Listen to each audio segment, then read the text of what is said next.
ಎಲ್ರಿಗೂ ನಮಸ್ಕಾರ. ಚಿಣ್ಣರ ಕಲಿಕೆಗೆ ಸ್ವಾಗತ.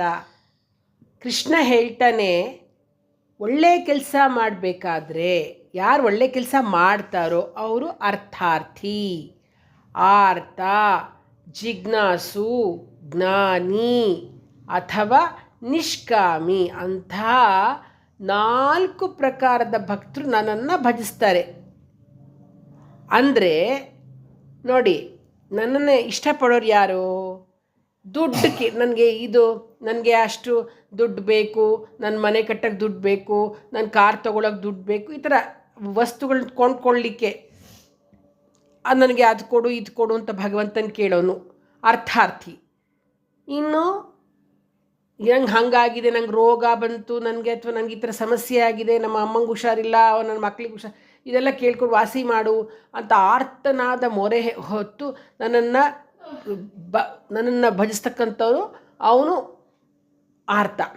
ಇನ್ನು ಜಿಜ್ಞಾಸು, ಅವನಿಗೆ ಎಲ್ಲದನ್ನು ಅದು ಎಲ್ಲ ವಿಷಯಗಳ ಬಗ್ಗೆ ತಿಳ್ಕೊಳ್ತಕ್ಕಂತಹ ಒಂದು ಭಾವ ಇರ್ತಕ್ಕಂಥವನು, ಆಯಿತಾ, ಅವನು ಜಿಜ್ಞಾಸು. ಇನ್ನು ಜ್ಞಾನಿ, ಎಲ್ಲವನ್ನೂ ತಿಳಿದಿರ್ತಕ್ಕಂಥವನು ಜ್ಞಾನಿ. ಅಂದರೆ ಅವನು ನಿಷ್ಕಾಮಿ, ಅವನಿಗೆ ಕಾಮ ಇಲ್ಲ. ಅವನು ಏನೇ ಕೆಲಸ ಮಾಡೋ ಅವನಿಗೆ ಯಾವುದಕ್ಕೂ ಕಾಮ ಫಲಗಳು ಅವನಿಗೆ ಬೇಕಾಗಿಲ್ಲ, ಜ್ಞಾನಿ. ಇಂತಹ 4 ಪ್ರಕಾರ ಜನ ನನ್ನನ್ನು ಬೇಡ್ಕೊಳ್ತಾರೆ, ನನ್ನನ್ನು ಪೂಜೆ ಮಾಡ್ತಾರೆ, ಭಜಿಸ್ತಾರೆ. ಇದರಲ್ಲಿ ನನಗೆ ಜ್ಞಾನಿ ತುಂಬ ಇಷ್ಟ. ಯಾಕೆಂದರೆ ಅರ್ಥಾರ್ಥಿ ಅದು ಕೊಡು ಇದು ಕೊಡು ಅದು ಕೊಡು ಇದು ಕೊಡು ಕೇಳ್ತಾನೆ. ಇನ್ನೊಬ್ಬ ನಂಗೆ ಅದು ವಾಸಿ ಮಾಡು ಇದು ವಾಸಿ ಮಾಡು ಕೇಳ್ತಾನೆ. ಇನ್ನೊಬ್ಬ ಎಲ್ಲದ್ರ ಬಗ್ಗೆನೂ ತುಂಬ ಒಂದು ಪ್ರಶ್ನೆಗಳನ್ನ ಮಾಡ್ತಾ ಇರ್ತಾನೆ. ಆದರೆ ಜ್ಞಾನಿ ಆಗಿರ್ತಕ್ಕಂಥವನು, ನಿಷ್ಕಾಮಿ ಆಗಿರ್ತಕ್ಕಂಥವನು ಆ ಥರದವನಲ್ಲ. ಹಾಗಾಗಿ ನನಗೆ ಅವನು ತುಂಬ ಇಷ್ಟ, ನನಗೆ ಜ್ಞಾನಿ ಅಂತ ಹೇಳ್ತಾನೆ ಕೃಷ್ಣ. ತಮ್ಮ ಸ್ವಭಾವದಿಂದ ಪ್ರೇರಣೆಗೊಂಡು ಆಯಾಯ ಸುಖಭೋಗಗಳ ಆಸೆಯಿಂದ ಜ್ಞಾನ ಇದ್ದೇ ಇರ್ತಕ್ಕಂಥವ್ರು ಅಷ್ಟನ್ನೇ ಕೇಳ್ತಾರಲ್ವ, ದೇವತೆಗಳನ್ನು ಭಜಿಸ್ತಾರೆ. ಅವ್ರಿಗೇನೇನು ಬೇಕೋ ಅಷ್ಟನ್ನೇ ಕೇಳ್ಕೊಳ್ಬೇಕು. ನೋಡಿ, ನನಗೆ ವಿದ್ಯೆ ಬೇಕು, ಗಣಪತಿನ ಪೂಜೆ ಮಾಡ್ತೀನಿ. ಗಣಪತಿ ಭಗವಂತ ನನಗೆ ವಿದ್ಯೆ ಕೊಡು, ಬುದ್ಧಿ ಕೊಡು ಅಂತ ಕೇಳ್ತೀನಿ. ನನಗೆ ಆಯಸ್ ಬೇಕು, ಈಶ್ವರನ ಕೇಳ್ತೀನಿ. ನಂಗೆ ದುಡ್ಡು ಬೇಕು, ಲಕ್ಷ್ಮೀನ ಕೇಳ್ತೀನಿ. ಹೀಗೆ ಶಕ್ತಿ ಬೇಕು, ಪಾರ್ವತಿನ ಕೇಳ್ತೀನಿ.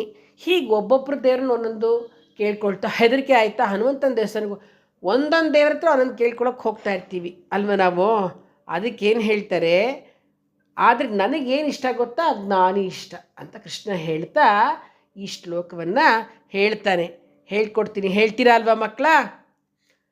ಯೋ ಯೋ ಯಾಂ ಯಾಂ ತನುಂ ಭಕ್ತಃ ಶ್ರದ್ಧಯಾರ್ಜಿತುಮಿಚ್ಛತಿ ತಸ್ಯ ತಸ್ಯಾಚಲಾಂ ಶ್ರದ್ಧಾಂ ತಾಮೇವ ವಿದಧಾಮ್ಯಹಂ ಯೋ ಯೋ ಯಾಂ ಯಾಂ ತನುಂ ಭಕ್ತಃ ಶ್ರದ್ಧಯಾರ್ಜಿತುಮಿಚ್ಛತಿ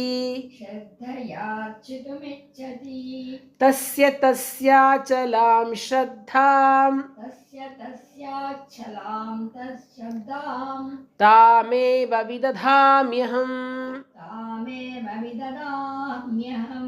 ಯೋ ಯೋ ಯಾಂ ಯಾಂ ತನುಂ ಭಕ್ತಃ ಶ್ರದ್ಧಯಾರ್ಜಿತುಮಿಚ್ಛತಿ ತಸ್ಯ ತಸ್ಯಾಚಲಾಂ ಶ್ರದ್ಧಾಂ ತಾಮೇವ ವಿದಧಾಮ್ಯಹಂ. ಏನಿದು ಅರ್ಥ ಅಂದರೆ, ಯಾರಾದರೂ ಯಾವುದಾದ್ರೂ ದೇವತೆಯನ್ನು ಪೂಜೆ ಮಾಡೋಕ್ಕೆ ಅಂತ ಇಷ್ಟಪಟ್ಟರೆ ಅವನು ಆ ದೇವತೆಗೆ ಮುಡುಪಾಗೋಂಗೆ ಅವನ ಶ್ರದ್ಧೆಯನ್ನು ಸ್ಥಿರಗೊಳಿಸುತ್ತೇನೆ ಅಂತ ಹೇಳ್ತಾನೆ. ಅಂದರೆ ಈಗ ನಾನು ಹೇಳಿದೆ, ಯಾರ್ಯಾರಿಗೆ ಏನೇನು ಬೇಕೋ ಅದನ್ನು ದೇವರನ್ನ ಕೇಳ್ಕೊಳ್ತಾರೆ ಅಂತ ಅಲ್ವಾ. ಈಗ ನಾನೇನು ಮಾಡ್ತೀನಿ, ನಾನು ಅಂದರೆ ಕೃಷ್ಣ ಏನು ಹೇಳ್ತಾ ಇದ್ದಾನೆ, ನಾನು ಏನು ಮಾಡ್ತೀನಿ, ಯಾರು ಯಾವ ದೇವ್ರನ್ನ ಕೇಳ್ಕೊಳ್ಬೇಕು ಅಂತ ಅಂದ್ಕೊಳ್ತಾರೋ ಆ ದೇವ್ರನಲ್ಲೇ ಅವರಿಗೆ ಭಕ್ತಿ ಸೇವೆ ಮುಡುಪಾಗೋ ಹಾಗೆ ಅವ್ರ ಶ್ರದ್ಧೆಯನ್ನು ನಾನು ಸ್ಥಿರಗೊಳಿಸ್ತೇನೆ, ನಾನು ಅವ್ರಿಗೆ ಅಂತಹ ಮನಸ್ಸನ್ನು ಕೊಡ್ತೀನಿ ಅಂತ ಹೇಳ್ತಾನೆ. ಅಂದರೆ ಎಲ್ಲ ದೇವತೆಗಳು ಭಗವಂತನ ಶರೀರದ ಭಾಗಗಳೇ ಅಂದರೆ ಎಲ್ಲ ದೇವತೆಗಳು ಭಗವಂತನ ಶರೀರ ಅಂತಂದರೆ ಅರ್ಥ ಏನು? ಆ ಪರಬ್ರಹ್ಮ ಸ್ವರೂಪ ಶಕ್ತಿ ಇದೆಯಲ್ಲ, ಅದ್ರ ಭಾಗಗಳೇ ಎಲ್ಲ ದೇವರುಗಳು. ಹೀಗೆ ಅಂತ ಕೃಷ್ಣ ಇಲ್ಲಿ ಕೃಷ್ಣನೇ ಭಗವಂತ, ಕೃಷ್ಣನೇ ಪರಬ್ರಹ್ಮ ಸ್ವರೂಪ ಅಂತ ಹೇಳ್ತಾ ಕೃಷ್ಣ ಹೇಳ್ತಾನೆ, ಎಲ್ಲ ದೇವತೆಗಳು ನನ್ನ ಭಾಗಗಳೇ, ಶರೀರದ ಭಾಗಗಳೇ. ಯಾವ ದೇವತೆಗಳನ್ನು ಆರಾಧಿಸೋದು ಅದು ಆ ದೇವತೆಗಳ ರೂಪದಲ್ಲಿ ನಾನೇ ಭಕ್ತರು ಕೇಳಿರ್ತಕ್ಕಂತಹ ಕಾಮನೆಗಳನ್ನು ಪೂರೈಸಿಕೊಡ್ತೇನೆ. ಸರ್ವದೇವ ನಮಸ್ಕಾರ ಕೇಶವಂ ಪ್ರತಿಗಚ್ಚತಿ. ಯಾವ ದೇವರಿಗೆ ನಮಸ್ಕಾರ ಮಾಡೋಕ್ಕೂ ಕೂಡ ಎಲ್ಲ ನಮಸ್ಕಾರಗಳು ನನಗೇ ಸೇರುತ್ತೆ, ಅಂದರೆ ಆ ಪರಬ್ರಹ್ಮಕ್ಕೆ ಸೇರುತ್ತೆ ಅಂತ ನೀವು ತಿಳಿದುಕೊಂಡು ಬಿಟ್ಟರೆ ಸಾಕು. ನೀವು ಯಾವ ದೇವರಿಗೆ ಪೂಜೆ ಮಾಡಿದ್ರೋ ಅದು ಅಲ್ಲಿಗೆ ಸೇರುತ್ತೆ ಅಂತ. ಯಾರಾದರೂ ಸರಿ ತಮ್ಮ ಕುಲದೇವತೆಯನ್ನು ಅಥವಾ ಇಷ್ಟದೇವತೆಯನ್ನು ಪೂಜೆ ಮಾಡಿ, ಅದು ಬಿಟ್ಟು ಕಂಡ ದೇವತೆಗಳಿಗೆಲ್ಲ ಕೈ ಮುಗಿತಾ ಇದ್ದರೆ ಅವನಿಗೆ ತ್ರಿಶಂಕು ಆಗ್ಬಿಡ್ತಾನೆ. ಯಾಕೆ ಗೊತ್ತಾ? ಅವನು ಇವ್ರನ್ನ ಕಾಪಾಡ್ತಾನೆ ಅಂತ ಇವ್ರು ಸುಮ್ಮನೆ ಇರ್ತಾನೆ, ಈ ದೇವ್ರು ಸುಮ್ಮನೆ ಇರ್ತಾನೆ, ಆ ದೇವ್ರು ಕಾಪಾಡ್ತಾನೆ ಅಂತ ಇನ್ನೊಂದು ದೇವ್ರು ಸುಮ್ಮನೆ ಇರ್ತಾನೆ. ಹಾಗಾಗಿ ತನ್ನನ್ನು ಬಿಟ್ಟು ಬೇರೆಯ ದೇವರ ಬಳಿಗೆ ಹೋದರೆ ಇಷ್ಟ ದೇವತೆಗಳು ಕೈ ಬಿಟ್ಟುಬಿಡ್ತಾರೆ. ಅದಕ್ಕೋಸ್ಕರ ನಾವೇನು ಮಾಡಬೇಕು? ನಮ್ಮ ಮನೆ ದೇವರನ್ನು ಪೂಜೆ ಮಾಡಬೇಕು, ನಮ್ಮ ಕುಲದೇವರನ್ನ ಪೂಜೆ ಮಾಡಬೇಕು, ನಮ್ಮ ಇಷ್ಟ ದೇವರನ್ನ ಪೂಜೆ ಮಾಡಬೇಕು ಹೇಳ್ತಾರೆ ಅಂತ ಎಲ್ಲ ದೇವರುಗಳಿಗೂ ಪೂಜೆ ಮಾಡ್ತಾ ಇದ್ದರೆ ಆಗೇನಾಗುತ್ತೆ? ನನ್ನನ್ನು ಬಿಟ್ಟು ಬೇರೆ ದೇವ್ರ ಬಳಿಗೆ ಹೋಗಿದೆಯಾ ಅಂತ ಅಂದ್ಬಿಟ್ಟು ಇಷ್ಟ ದೇವತೆಗಳು ಕೈ ಬಿಟ್ಟುಬಿಡ್ತಾರೆ, ಅವ್ರು ನೋಡ್ಕೋತಾರಲ್ಲ ಅಂತ. ಆಮೇಲೆ ಬೇರೆ ದೇವತೆಗಳು ಕೈ ಹಿಡಿಯೋದಿಲ್ಲ ಅಂತ ಶ್ರುತಿವಾಕ್ಯ ಇದೆ. ಯಾವ ಶ್ರದ್ಧೆಯ ಮೂಲಕ ಯಾವ ದೇವತಾ ಸ್ವರೂಪವನ್ನು ಪೂಜಲಿಕ್ಕೆ ಇಷ್ಟಪಡ್ತೀಯೋ ಅವನಿಗೆ ಅದೇ ಶ್ರದ್ಧೆಯನ್ನು ನಾನು ಕೊಡ್ತೇನೆ, ಸ್ಥಿರಪಡಿಸ್ತೇನೆ ಅಂತ ಕೃಷ್ಣ ಹೇಳ್ತಾನೆ. ಅದರಿಂದ ನಾವು ನಮ್ಮ ಕುಲದೇವತೆಯನ್ನು ಬಿಡಬಾರ್ದು, ನಮ್ಮ ಮನೆ ದೇವರನ್ನು ನಾವು ಬಿಡಬಾರ್ದು, ಅವನನ್ನು ಹಿಡ್ಕೊಂಬಿಡ್ಬೇಕು ಬಿಗಿಯಾಗಿ. ಅಥವಾ ನಮಗೆ ಇಷ್ಟವಾದ ದೇವತೆಗಳು, ಈಗ ಫಾರ್ ಎಕ್ಸಾಂಪಲ್ ನಮ್ಮ ಕುಲದೇವತೆ ನಾವು ನಮಸ್ಕಾರ ಮಾಡ್ತೀವಿ, ಆದರೆ ನಂಗೆ ಇಷ್ಟವಾದ ಒಂದು ದೇವರು ಇರ್ತಾರೆ, ಯಾವಾಗಲೂ ನಾನು ಅವ್ರನ್ನ ಧ್ಯಾನ ಮಾಡ್ತಾ ಇರ್ತೀನಿ ಅಂತಂದರೆ ಒಳ್ಳೆಯದು.